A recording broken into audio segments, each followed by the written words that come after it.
आज माझ्या दोन्ही मुलांनी मिळून महाराजांची पूजा केली.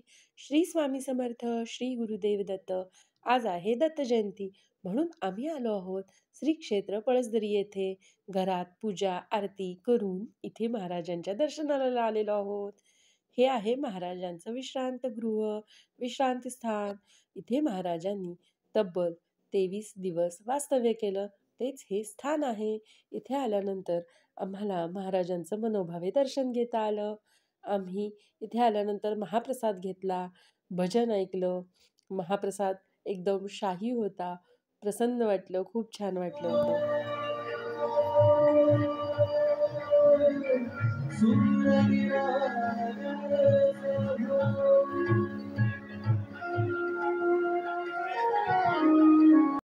असा आहे आजचा ब्लॉग. तुम्हाला कसा वाटला ते मला नक्की सांगा. Bye bye.